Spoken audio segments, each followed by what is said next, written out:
Well, this should be interesting. Oh, boy. Ah. The beginning of the end. Declining theatre attendance, rising ticket prices, disappointing box office returns, shrinking theatrical windows, and now major studio buyouts by streaming giants. It's fair to say that 2025 has been a rough old year for Tinseltown, for movie theatres, for audiences, and the entire movie industry. Yep. But here's the thing, these aren't bugs anymore. They're features. Features of a changing entertainment landscape, a changing culture, and a changing perception of what films even mean to us now.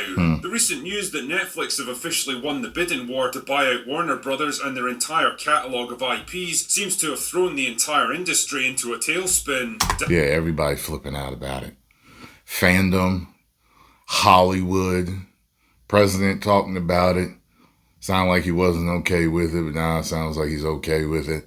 I don't know what the hell is going on. It's all over the news. Like, I didn't think it'd be all over the regular news like that. And it is. Like, this is a thing. Damn, man, they've even petitioned the dreaded Orange Man to intervene and block the deal, as if the fucking White House has got any say over corporate mergers. The major fear in Hollywood is that Netflix will gradually move They have a way to interfere. They have a way to interfere in anything if they want. away from the theatrical model and transition movies almost entirely to streaming. And well, they probably should be afraid of that, because I'm pretty sure that's the plan all along. But this isn't just the action of a single streaming giant that wants to destroy... That was so funny. Now that, considering the climate, that was really hilarious. That is funny, Drinker. Movie theaters purely for shits and giggles. It's a simple reflection of the reality facing the movie industry now. A reality that's been knocking on the door of Hollywood with increasing volume and declining patience for years now, and isn't going to be put off for much longer. It's time for some harsh truths, dear viewer, and the Drinker is the one to administer them. The theatrical movie experience as we knew it is dying. It's not in a temporary slump. It's not just going through a bad spell right now. It doesn't need to hang in there until things pick up again. It's all self-inflicted too, which is the weird thing. Like I said, these companies wouldn't continue to do the stuff that they're doing unless they signed up for it. They're contractually obligated to keep putting out the garbage they've been putting out that's been destroying all of their IPs. Like, it'd be the stupidest decision in the world to continue to do so. So they must have been contractually obligated. I can't think of any other reason to lose money that fast, to destroy IPs that fast, to make people turn away that fast and never return. No way. Because I know smart people are running these companies, and even smart people make bad decisions from time to time. However, this is way too much. A repeated, it's like knocking your head against the wall. You're eventually going to knock yourself out. You're going to crack your head. So, you know what I mean? That's what they're doing. So, it's self-inflicted. People have conspiracy theories that they literally are trying to destroy the theaters and everything so that they can keep us in the house and control us there. That's what some people say. I don't know what the hell's going on. And you can't keep blaming it on fucking COVID. It's all bullshit. All of it. The fact is, it's not going to get better. What we're seeing now are the final stages of a process that started decades ago. To understand it, let us discuss the theatrical movie experience as we know it today, shall we? Now, imagine for a second that you're a typical American family man with a wife and 2 kids. You work a slightly unfulfilling corporate job that teenage you would probably be horrified by, but hey, it pays the bills, so whatever, I guess. And yeah, the sex is more of a predictable weekly ritual now than an exciting experience to look forward to, and you're harbouring a growing suspicion that a divorce could be on the cards once the kids have flown the nest and there's nothing left to hold the two of you together, but let's not worry too much about that right now. For today at least, you want to take the family out to the movies. So you drive for 30 minutes in heavy traffic to get to your local theatre, you buy the tickets which cost like 20... This is the drainage division. I assume they work on the city pipes. Never seen that before. $50 each, because of course the kids just have to see the film in IMAX. Then you have to buy overpriced drinks and snacks because nobody can just sit through a 2-hour movie without shoveling a constant stream of food and drink down their throats. Then you take your seats, which smell a bit weird and have a suspiciously sticky patch around the crotch area that hasn't been cleaned, but let's not worry too much about that. And oh dear, it seems like it used to be like that from time to time. I remember that, the old days in the movie theaters. They've definitely, become more upscale. I remember the first time I went to Marlton, New Jersey, at an AMC theater there, and everything was plush leather, reclining seats, and you could order food. And I was like, what in the is going on here? Now I can come to a movie here now.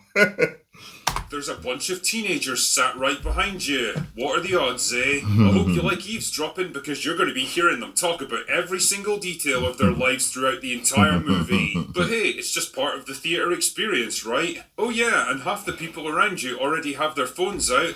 Hey, I was this far from standing up and telling these a teenage couple that was sitting behind me, like, yo, y'all.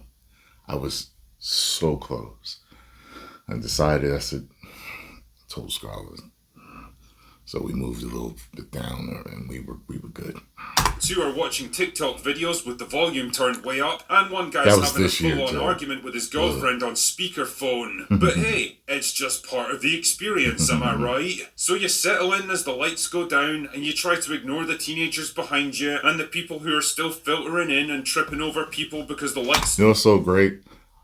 So many movies have people side-eyeing them now, that when I go to the movies, there's almost no one there majority of the time anyway. And when they're right, because everything has been hit or miss, you know what I mean, more miss than hit this year, and recently, period, in the past few years, you know what I mean? Some are more empty than others, but, and you know which one of those are. But the majority of the time in the theaters I go to, people are quiet. Every once in a while, though, it's like... They're off now because it's time for... the previews. Trailers. Oh, come on! And the trailers last anywhere from 15 to 25 minutes. However, the majority of the time, they're 20 to 25 minutes, almost a half hour. You know how I know? Because I have a theater near me, and I always make sure I leave that at the time that the movie says that it's starting. And whenever I get there, trailers are still playing, but it's the last few, and I get to see the movie every time. And I don't eat any of that horrible food at the, so I'm fine. I just walk in. Well, actually, it's time for the commercials first. Usually for luxury cars you're never going to be able to afford. Then after 15 minutes or so, you're deemed worthy to watch the trailers. They Then get car commercials, huh? After that, it's finally movie time. But oh no, now your 5-year-old daughter decides that she really needs to go to the bathroom because all that soda has to go somewhere, right? So you stumble your way to the end of the row, tripping over feet and pissing off everyone else around you in the process, and you take her outside so she can go for a piss, and eventually you make it back to your seat, and yeah, you've missed the first 10 minutes of the movie now, but hey, it's all part of the experience, right? So you finally settle down to watch the film, and you try to ignore the gossip. He's painting the worst case scenario possible for the movie. Teenagers and the people on their phones, and the stomach churning sound of food getting shoveled into faces, and the smell of sweaty unwashed bodies, and just concentrate on the pure cinema experience. Wait, isn't this just a remake of an animated movie you saw when you were a kid? Anyway, about 3 hours and several bathroom breaks later, you finally make it home, tired, mildly pissed off, and about $100 out of pocket, and you find yourself asking the question, what the fuck was the point in any of that? So with all that in mind, is it any wonder that more and more people are just opting out of movie theatres altogether? Like, be honest with yourself for a second. Unless you're a genuine cinephile who needs to see everything on the biggest screen imaginable, is it really worth the time, the hassle, the Close to it. I love the theater experience. Love it. they better not ever go away. And if they do go away mainstream, I hope that there's always a retro theater in the vicinity that I can go to see the movies, all the movies that come out, because that's the way I enjoy them. I love them that way.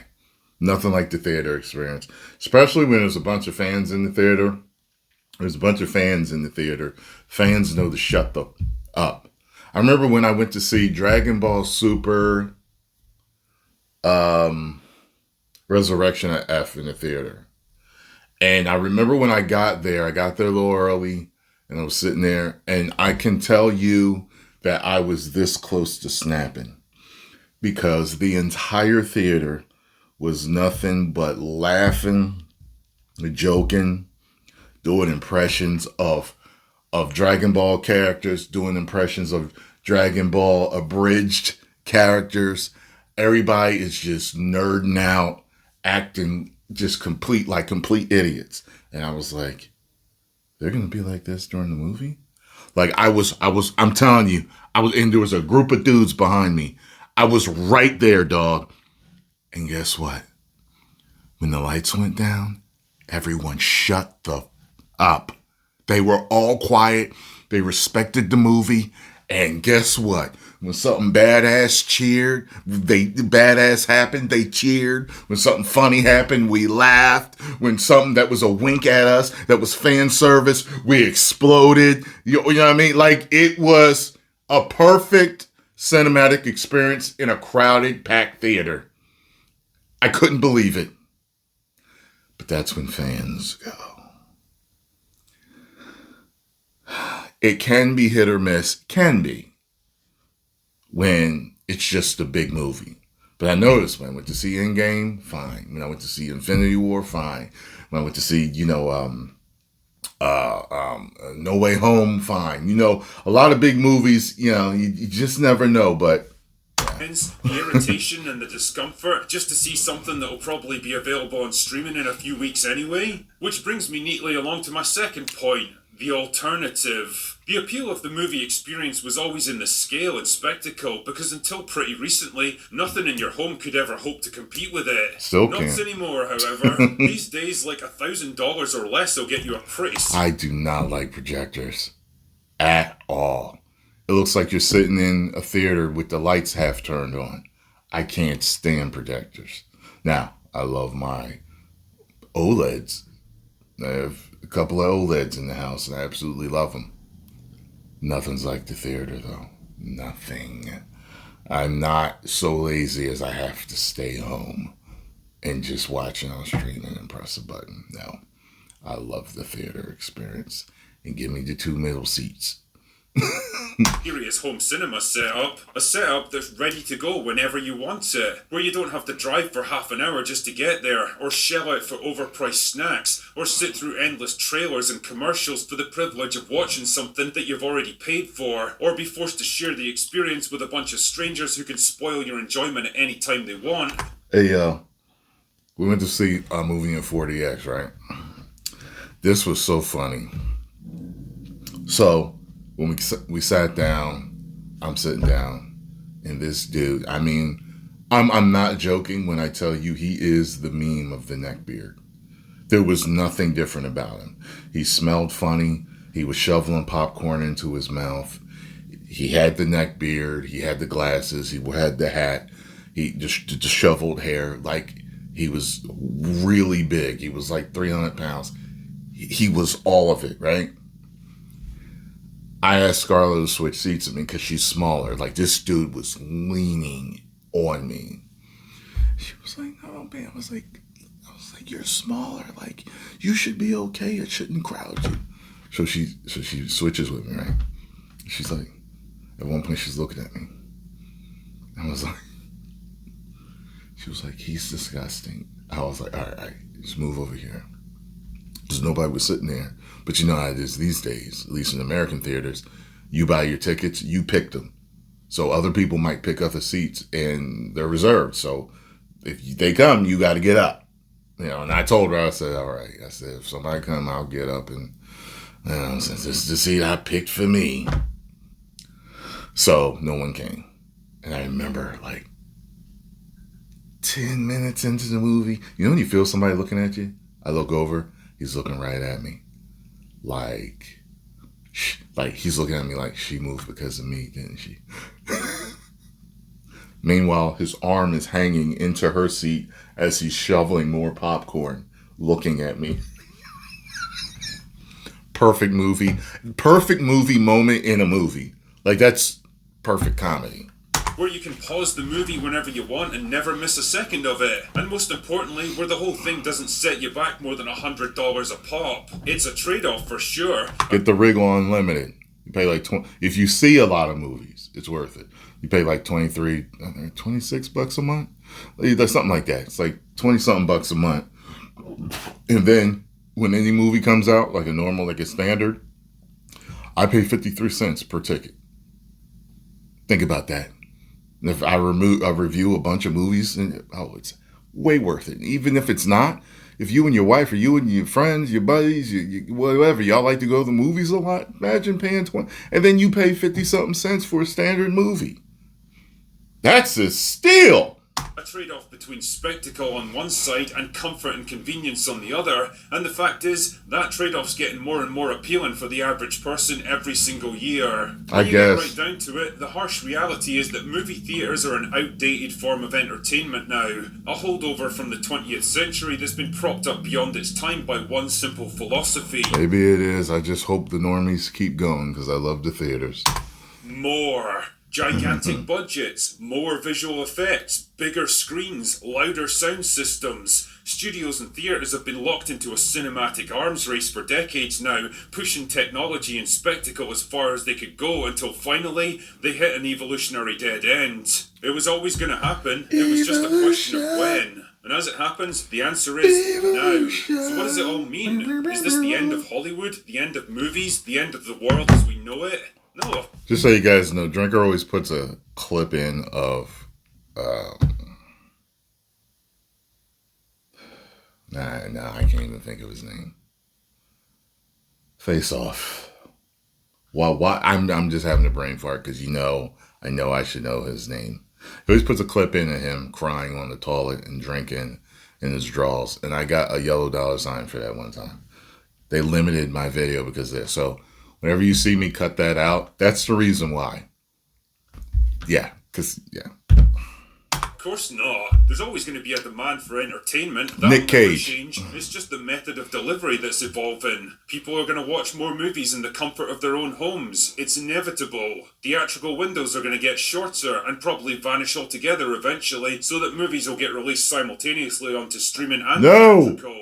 Movie theatres will still exist to some extent, but just like the old musical theatres from the 19th century, they'll become a much more niche experience, reserved for film buffs and occasional big event movies that people can't afford to miss. Box office revenues are going to keep declining until eventually they become obsolete metrics, and a film's real success will be determined by the number of hours watched on streaming, none of which will be independently verifiable, allowing studios to hide massive and embarrassing flops behind subscription walls. And as for the studios themselves, I'd expect more and more of them to be bought over by streaming and tech giants like Netflix, Apple, and Amazon in the years ahead. Businesses that make their real money elsewhere and can easily afford to pump billions of dollars into film and TV production, even if a lot of it never actually turns a profit. Do I like where all this is going? Not really, because despite all their flaws, I think there is still something kind of special about going into a movie theatre and just losing yourself in a film for a couple of hours. But pretending this stuff isn't happening or that it can be magically reversed is like telling yourself that internet cafes or public payphones or video rental stores are going to make a comeback someday. They won't, because the moment technology made these things irrelevant, the culture quickly adapted to live without them. Movie theatres are dying out, and the Hollywood system that relied on them is dying along with them. Whether something better eventually comes to replace them is anyone's guess.